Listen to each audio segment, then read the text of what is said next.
সুপ্রিয় দর্শক শ্রোতা, সবাইকে শুভেচ্ছা। আমাদের অতিথি আওয়ামী লীগের সাধারণ সম্পাদক জননেতা ওবায়দুল কাদের তার দীর্ঘ রাজনৈতিক অতীত এবং একজন মুক্তিযোদ্ধা। তিনি একজন সাংবাদিকও। ওবায়দুল ভাই, আপনাকে স্বাগতম আমাদের অনুষ্ঠানে। ধন্যবাদ। আপনি প্রথম আপনার এই নির্বাসিত জীবনে প্রথম একটা মিডিয়ার সাথে আপনি এতদিন আমাদের সাথে অডিওতে কথা বলেছেন, ভিডিওতে এসছেন, এর জন্য আপনাদেরকে অভিনন্দন। আপনাকে আবারও শুভেচ্ছা, ধন্যবাদ। ওবায়দ ভাই, গত বছর এই সময় বাংলাদেশে আপনি দ্বিতীয় প্রধান ব্যক্তি ছিলেন একটা নির্বাচিত সরকারে। আন্দোলন পরিস্থিতি সামাল দিয়েছেন, প্রতিদিন মিডিয়ার সাথে কথা বলতেন। আজকের সময়টাকে আপনি কিভাবে মূল্যায়ন করবেন? একটা বিষয়ে দুটো ঘটনাই একরকম। সেটা হচ্ছে রাজনৈতিক সংকট। সংকটের স্বরূপটা তখন ছিল একরকম, এখন আর একরকম। তখন একরূপ, এখন অন্যরূপ। তখনকার প্রেক্ষাপট আর এখনকার প্রেক্ষাপট দুটো ভিন্ন বিষয়। তখন ছিল মুক্তিযুদ্ধের মধ্য দিয়ে স্বাধীনতা সংগ্রামে সোনালী ফসল, স্বাধীন বাংলাদেশ। আর আজকে রিসেট বাটনে প্রেস করে এক নতুন বাংলাদেশের জন্ম, একটা জঙ্গিবাদী উত্থান আমরা মোকাবিলা করছিলাম। আমি স্পষ্টভাবে বলতে চাই, ৭১-এ আমরা বিজয়ী হয়েছিলাম, আজ সে বিজয় পরাজিত। আমাদের মুক্তিযুদ্ধ পরাজিত। আমাদের জয় বাংলা রণধ্বনি পরাজিত। আমরা বিজয়ী হয়েছিলাম, কিন্তু এখন মনে মনে ভাবি এই বিজয়কে আমরা কতটা সংহত করতে পেরেছি। বারে বারে নেপোলিয়নের একটা কথা মনে পড়ে, we কনকার but could not make use of victory. আমরা বিজয়ী হয়েছি, কিন্তু বিজয়কে সংহত করতে পারি। এটাই ইতিহাসের স্বাভাবিক প্রতিধারা। একটা যুদ্ধের ডিফিটেড ফোর্সেস, এই ফোর্সেস একটা সময় বিজয়ী যারা, তারা বিজয়কে কনসলিডেট করতে যদি ব্যর্থ, তাহলে বিজিতরা, পরাজিতরা রিমার্চ করে। আমার কাছে বাংলাদেশের বাস্তবতা এরকম কিছু মনে করে। আপনি বলেছেন বিজয়কে আপনি সংহত করতে পারেন নাই। 15 বছর ক্ষমতায় ছিলেন, টানা 15 বছর। তো আপনি আওয়ামী লীগের সাধারণ সম্পাদক হিসেবে দীর্ঘদিন সাধারণ সম্পাদক। আপনি এই টানা ক্ষমতা থাকা সত্ত্বেও, এত দাপটের সাথে ক্ষমতায় থাকা সত্ত্বেও কেন বিজয় সংহত করতে পারলেন না? দৃশ্যত আমাদের নেত্রী প্রধানমন্ত্রী শেখ হাসিনা, তিনি বিজয় সংহত করেছিলেন অসম সাহসী, পরাজিত শক্তির বিরুদ্ধে, তাদের আদর্শ চেতনার বিরুদ্ধে, তাদের অপরাধের বিরুদ্ধে, যেমন যুদ্ধাপরাধীদের বিচার, মানবতা বিরোধী অপরাধীদের বিচার, এছাড়া অনেকগুলো জঙ্গি ঘাঁটিতে হামলা চালানো হয়েছিল, যেমন হলিয়াটিজেন, যেমন সিলেট, যেমন ঢাকার আশকোনা, আজিমপুর, ময়মনসিংহে রাস্তায় জঙ্গি হামলা প্রতিহত করা, এরকম অনেকগুলো কাজ দুঃসাধ্য সাধন করে সারা বিশ্বেই প্রশংসিত হয়েছিল জঙ্গিবাদ দমনে সফলতার জন্য প্রধানমন্ত্রী শেখ হাসিনা। কিন্তু একটা বিষয়, যেটা ওই পরাজিত শক্তির আন্ডারগ্রাউন্ড যে অ্যাক্টিভিটিস, সেই অ্যাক্টিভিটিস বিভিন্ন কারণে সেগুলো আমাদের গোচরে ছিল। এই যে গোয়েন্দা সংস্থা সঠিকভাবে আপনাদের ব্রিফ করে নেই, গোয়েন্দা সংস্থা, বা আজকে আমরা বিভিন্ন সেনাবাহিনীর চেহারা দেখতেছি। গোয়েন্দা সংস্থার রিপোর্টের উপরে ভিত্তি করে সব রিপোর্টই সঠিক তথ্য সরবরাহ করেছে, এমনকি উঁচু গলায় বলা যায় না। সব সঠিক তথ্য সঠিক সময় যদি পাওয়া যেত,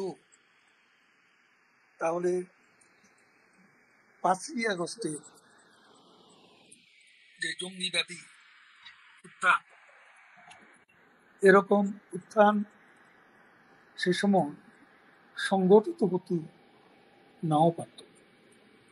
বাংলাদেশ সেনাবাহিনী কি আপনাদের বিক্রয় করেছে? আমি টোটাল সেনাবাহিনীকে দোষারোপ করতে চাই না।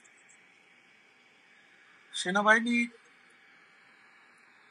বিষয়টা আমরা গত 10-11 মাস ধরে আমাদের নেত্রী এবং আমরা আর সহকর্মীরা যারাই বিভিন্নভাবে বক্তব্য দিয়েছি, আমরা সেনাবাহিনীকে কাজ করিনি। তাদের ভূমিকাটা আমাদের কাছে ক্লিয়ার ছিল। আমরা তাদের নিরাপত্তা লক্ষ্য করেছি। 5ই আগস্টে যখন কারফিউ বলবৎ ছিল, তখন আমাদের কাছে মেসেজ ছিল জমায়েত না হতে। সেখানে এই কারফিউর মধ্যে যারা সেদিনের জঙ্গিবাদী হামলা সংগঠিত করছিল, তাদের সমর্থকরা, তাদের নেতাকর্মীরা বড় বড় মিছিল করে ঢাকা অভিমুখে সেনাবাহিনীর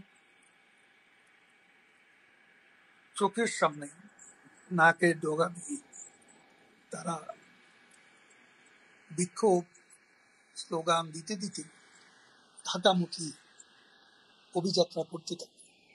সেনাবাহিনী সমর্থন থেকে একটা সম্ভব ছিল?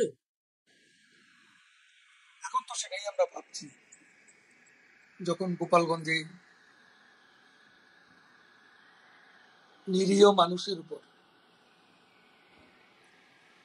শান্তিপূর্ণ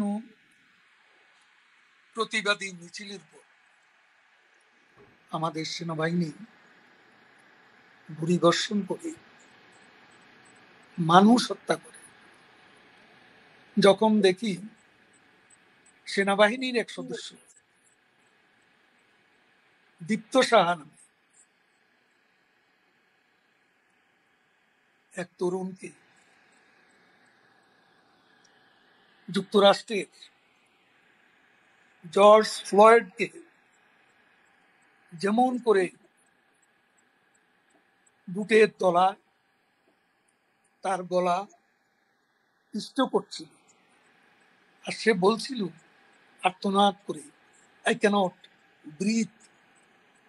দীপ্তসার গলায় মুখে বাংলাদেশের একজন সেনা সদস্য এভাবে শ্বাসকষ্টের সৃষ্টি করেছিল, সেটা ভেবে আমরা অবাক, আমরা হতবাক যখন আমরা দেখি যে সেনাবাহিনী মাস্তানির জন্য, গুন্ডামির জন্য, সন্ত্রাসের কারণে, চাঁদাবাজির কারণে ইতিমধ্যে কুখ্যাত ইউনূসের তল্পিবাহক সদ্য গঠিত এনসিপির নেতাদের পাহারাদার হয়। যখন দেখে সেনাবাহিনীর কনভয়ের মধ্যে তাদের আশ্রয় দিয়ে পলায়নে সাহায্য করা হয়, সেনাবাহিনীর এ দায়িত্ববিহীন তাদের নিয়ম কানুনের মধ্যে পড়ে। তারপর আবার দেখলাম এই যে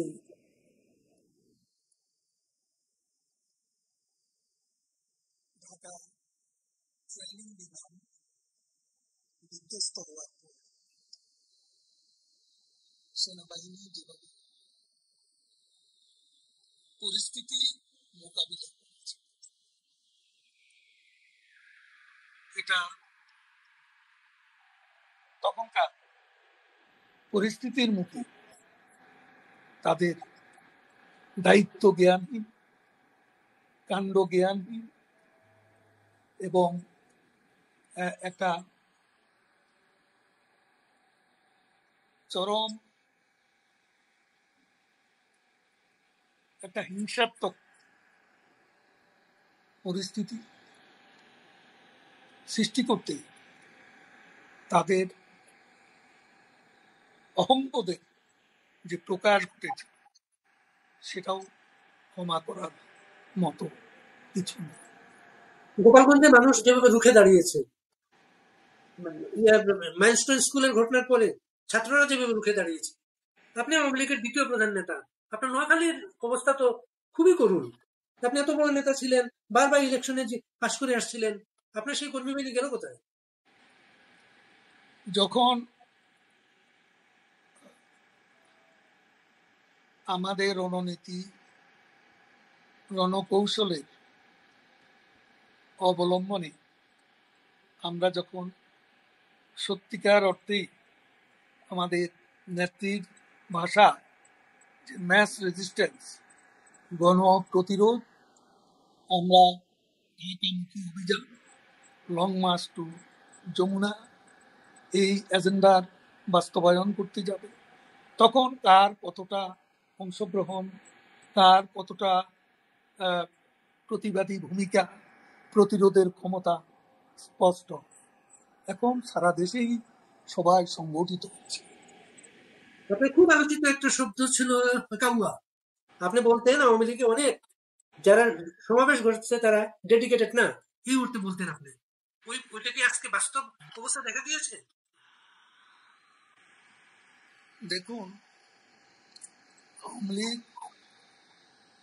একটা মাল্টিক্লাস রাজনৈতিক প্রতিষ্ঠান, এখানে বিভিন্ন ধরনের লোক থাকে। ভালো লোক যেমন ছিল, কিছু খারাপ লোকও ছিল, এটা অস্বীকার করার কোনো উপায় নেই। জামাত শিবিরে প্রচুর লোক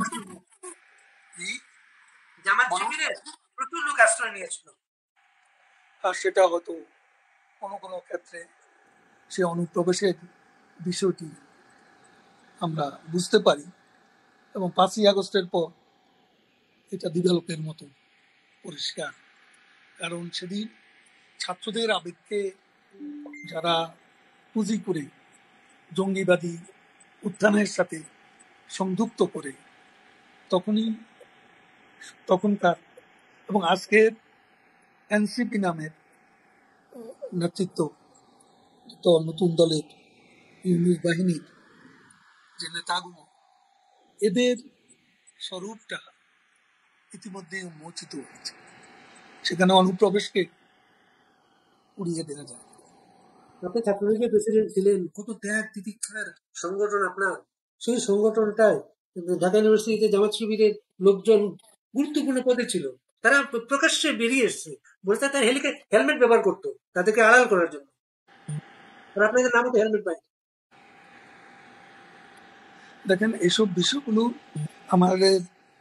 আমাদের নিজেদের মধ্যে চর্চা আছে, আত্মসমালোচনা আছে, আনুষ্ঠানিকভাবে নয়, আমাদের মধ্যে এইসব নিয়ে আলাপ আলোচনা আছে, ভুল ত্রুটি নিয়েও কথাবার্তা আছে। এগুলো এই মুহূর্তে যেখানে দেশ এক গভীর সংকটে, যেখানে আমরা অন্ধকার সময় অতিক্রম করছি, এটা চরম মূল্য দিতে হলো। যে কথাটা বলা হয়, আওয়ামী লীগ যখন জয়ী হয়, একা জয়ী হয়, আওয়ামী লীগ যখন হেরে যায়, সারা বাংলাদেশ হেরে যায়। হ্যাঁ, এটা যিনি বলেছেন এটাও তো তার দৃষ্টিকোণ থেকে তিনি বলেছেন। তবে আমার একটা অভিজ্ঞতা হচ্ছে, পার্টির জেনারেল সেক্রেটারি হিসেবে দায়িত্ব পালনের যে অভিজ্ঞতা, আমার কাছে মনে হতো যে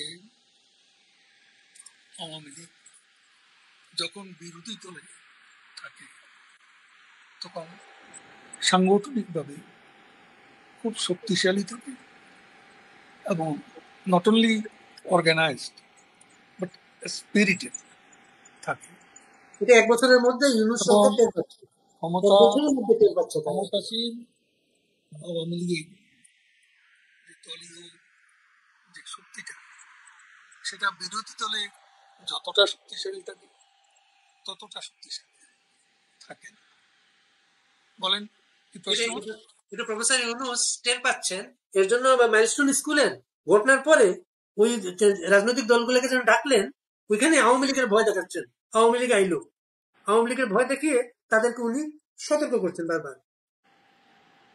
তিনি সতর্ক করেছেন, আওয়ামী লীগ জুজুর ভয় দেখাচ্ছেন তার মিত্রদের।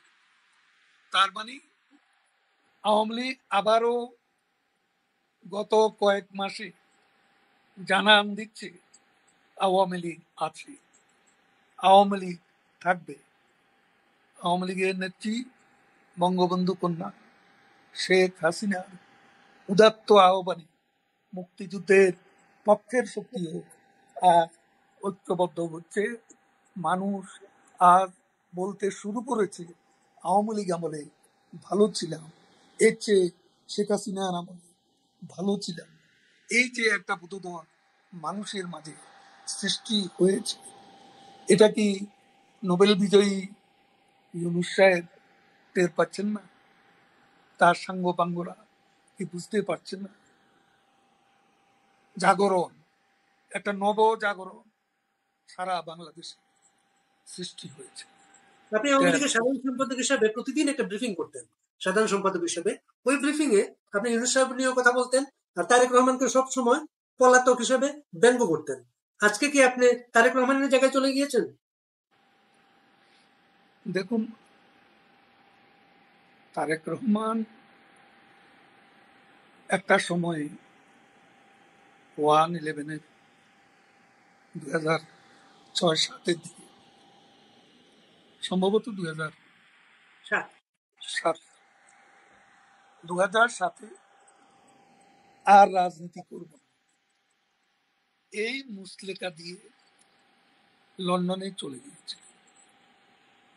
তারপর তিনি কি আর 7-এর পর 25 এর মধ্যে তিনি কি ফিরে এসেছেন?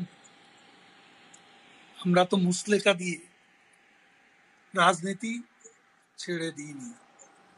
এখন একটা বিষয় হচ্ছে, আমি তো 3 মাস দেশে ছিলাম, কিন্তু আপনারা জানেন আমি মৃত্যু থেকে একেবারে কাছে ছিলাম। যখন আমাকে অসুস্থ অবস্থায় সিঙ্গাপুর নিয়ে যাওয়া হয়, সেখানে আমার মেজর অপারেশন হয়। এরপরে আমাকে নিয়ম কানুন মেনে চলতে হয় এবং কিছু মেডিসিন, অনেকগুলো মেডিসিন সকাল দুপুর বিকেলে রাতে আমাকে মেডিকেশন আমার জন্য, বেঁচে থাকার জন্য জরুরি ছিল, সুস্থ থাকার জন্য জরুরি ছিল। 3 মাস পর্যন্ত ছিলাম দেশের অভ্যন্তরে। 3 মাস দেশে কোথায় ছিলেন এটা কিন্তু কখনোই বলেন নাই কিন্তু আপনি। কখনো বলবো না, কাউকে বিপদে ফেলবো। কোন জেলা এটাকে বলা যায়? হ্যাঁ, কিছুই বলবো না। বাংলাদেশে ছিলাম।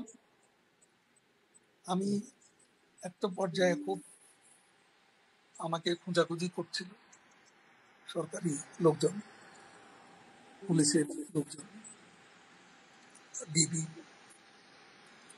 তখন আসলে আমার একটা চিন্তা থেকে আমি বেরিয়ে এসেছি।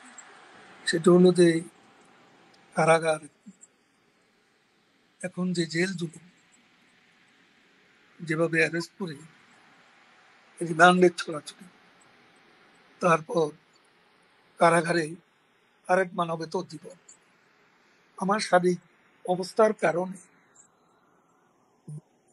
আমাকে যে ওষুধ খাওয়াবে এরও তো কোনো নিশ্চয়তা ছিল। তো আমি খুব চিন্তা ভাবনা করেই নিরাবস্থানে চলে এসেছি।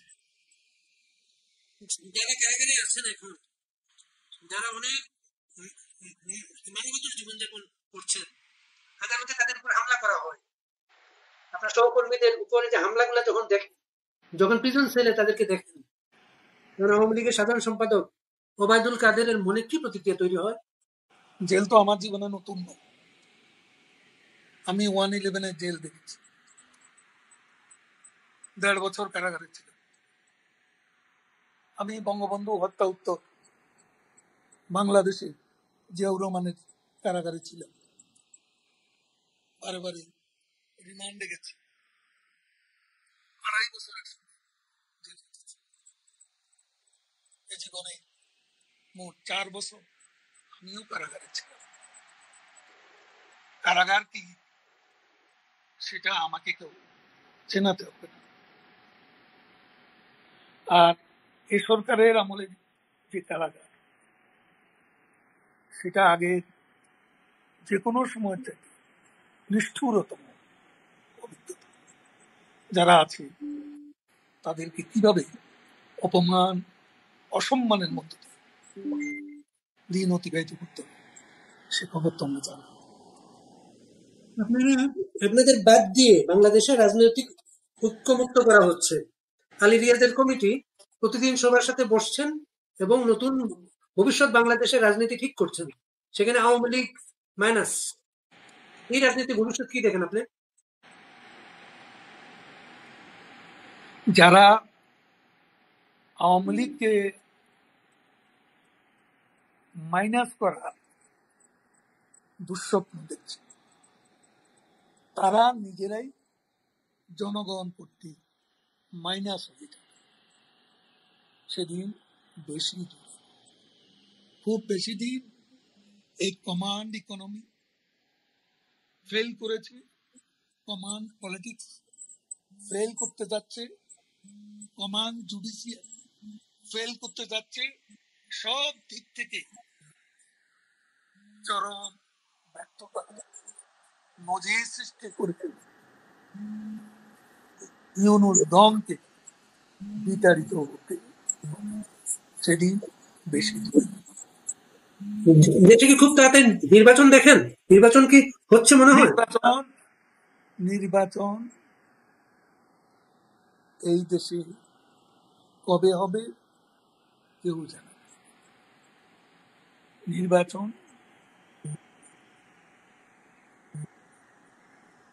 একদিকে এনসিপি জামাত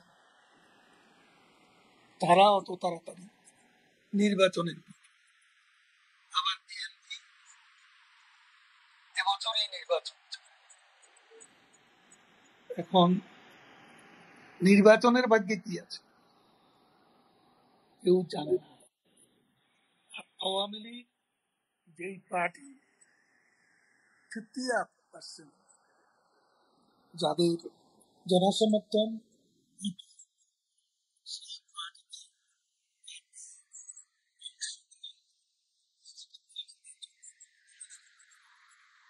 সেই পার্টি তো বাংলাদেশে এখন নিষিদ্ধ, এবং আপনাদের কোনো নিবন্ধন নাই বাংলাদেশে। দেশের মানুষ নিষিদ্ধ ভাবে না। দেশের মানুষের হৃদয়ে আওয়ামী লীগ জেগে আছে, জাগ্রত আছে। শেখ হাসিনার নেতৃত্বের যে স্মৃতি, সেই স্মৃতি মানুষ বলে। আমাদের আমলেও কিছু যে আচরণগত ভুল ছিল না সেটা আমি বলবো না, তারপরও খুব গুরুত্বপূর্ণ ভুল ছিল। তিনটা ইলেকশনে বাংলাদেশের নিউ জেনারেশন ভোট দিতে পারে নাই। কেন দিতে পারে না? অংশগ্রহণমূলক নির্বাচন ছিল না। কেন হয়নি? রাতের ভোটের অভিযোগ ছিল। কারো কি নির্বাচনে আসতে বাধা ছিল? তুমি আসবে না নির্বাচনে, আপনি আসতে চান না, আমি কি জোর করে আনবো? নির্বাচনটা নির্বাচন কমিশন কন্ডাক্ট করেছে, এখানে সরকারের কোনো হস্তক্ষেপ ছিল না। যদি নির্বাচনে আসতো, নির্বাচনের পরিবেশটা আরেকটু। এখন একটা বড় দল যদি নির্বাচনে ইচ্ছে করে নির্বাচনকে প্রশ্নবিদ্ধ করার জন্য না আসে, সেখানে আমাদের কি বলার? আপনাদের রাজনৈতিক কর্মকাণ্ড অনলাইনেই হচ্ছে। অনলাইনে সারা যে যেখানে আছেন নেতারা তাদের সাথে জুম বৈঠকের মাধ্যমে আপনারা কোনো কর্মসূচি আরো সংগঠনটাকে বেগবান করার জন্য কোনো নতুন কর্মপন্থা চিন্তা করছেন? এ ধরনের সময় যেভাবে রণকৌশল থাকে আমরা সেভাবেই সংগঠিত হচ্ছি আমাদের নেত্রী শেখ হাসিনার নির্দেশে। ওনার সাথে কি আপনার কথা হয়? আমি নিয়মিত কথা বলে তাকে বিরক্ত করতে চাই, কখনো চাইনি, এখনো চাই। আমার যখন প্রয়োজন মাঝে মধ্যে কোনো কিছু জরুরি মনে হলে আমি তার সঙ্গে অবশ্যই কথা কর্মীদের উদ্দেশ্যে আমাদের নেত্রী নির্দেশ দিচ্ছেন, সেটাই আমার সেই রণনীতি রণকৌশল অবলম্বন যাতে হয়, কর্মীরা যাতে নেত্রী নির্দেশ মতো নিজেদেরকে সংগঠিত রাখে, সংগঠিত হয়, সেটাই আমার বক্তব্য। আমরা জানি মোহাম্মদ ইউনূস তার নিজস্ব দল এনসিপি, জামাত সহ ইসলামপন্থী জঙ্গিবাদী কয়েকটি দল, বিএনপি, তাদের they are on different pages but they are on the same page against Awami League. Refine Awami লীগের কথা মাঝখানে এসেছিল, রিফাইন আওয়ামী লীগের কোনো সায় শব্দ পাওয়া যাচ্ছে না এখন আর। এই ধরনের আওয়ামী লীগ অতীত অনেকে চেষ্টা করেছে এ ধরনের হাইপেন আওয়ামী লীগ করার জন্য। এই চেষ্টা সফল হবে এটা আমরা বিশ্বাস করি।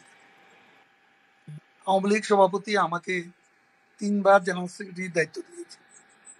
এত বড় দায়িত্ব স্বাধীনতার পর আর কারো ভাগ্যে জোটে। এটা তো সত্য, এটা খুবই সত্য কথা। থাকতে পারে, আমি সম্পূর্ণ সফল এ দাবি করি না। আমারও ব্যর্থতা আছে, ভুল আছে, সময় মতো সব। কিন্তু আপনার সভাপতি সাধারণ সম্পাদক প্রতিদিন কথা হয় বা মত বিনিময় হয় এমন কোনো প্রমাণ কারো কাছে নেই, এর জন্যই প্রশ্নগুলো আসে। সবসময় ওনার সাথে অনেকেই কথা বলেন, কিন্তু এবং উনি তো প্রতিদিনই প্রায় ভার্চুয়ালি আমাদের অনলাইন প্ল্যাটফর্ম গুলাতে যুক্ত। এবং সারা দেশের কর্মীরা আপনার তিনি গ্রাসরুট শুধু লেভেল, বলেন না, আপনার গ্রাসরুট লেভেলের কর্মীদের সাথে কথা হয় না প্রতিদিন। ও কর্মীদের কথাই শুনে, তিনি শুনেন। আমাকে কোনো কোনো তৃণমূলের কর্মী এ কথাও বলেছে, সে হয়তো যুবলীগ, ছাত্রলীগ বা স্বেচ্ছাসেবক নয়, সামান্য একজন কর্মী, ছোটখাটো পদ, যে নেত্রীর সাথে 3বার, কেউ বলে 4বার, কেউ বলে 5বার কথা হয়েছে। তাহলে অবস্থাটা বুঝেন। উনি তো দলটাকে টেনে তুলেছেন আবার একা একা। উনি তো